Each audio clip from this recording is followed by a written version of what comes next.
शिवटी परिसरातील अमरधाम जवळ बुधवारी पहाटे अंदाजे 2 ते 3 वाजेच्या दरम्यान झालेल्या भीषण अपघातात एकाचा मृत्यू झाला असून 3 जण गंभीर जखमी झाले. जखमी हे सर्व फर्निचर कामगार असल्याची माहिती समोर येत आहे. अपघातग्रस्त होंडा सिटी गाडी क्रमांक M01 BU 3112 ही कार तपोवन करून पंचवटीकडे जात असताना चालकाचा ताबा सुटून रस्त्यालगत असलेल्या निंबाजी झाडाला धडक दिल्याने ही दुर्घटना घडली.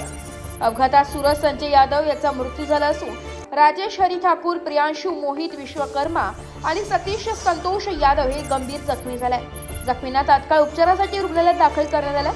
धडकेचा जोर इतका प्रचंड होता की कारचे दोन्ही एअरबॅग उडाले तसेच CNG टँक ही मागील सीटवर येऊन पडलाय. वाहनाचा पुढील भाग अक्षरशः चकनाचूर झाला असून गाडी ओळखू न येण्याजोग्या अवस्थेत दिसत होती.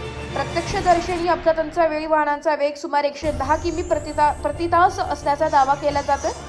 दुर्घटनेनंतर अधिक चिंताजनक बाब म्हणजे वाहन पूर्णपणे फुटलेले असतानाही CNG गॅसची गळती सुरू असल्याचे प्रत्यक्षदर्शींनी सांगितले.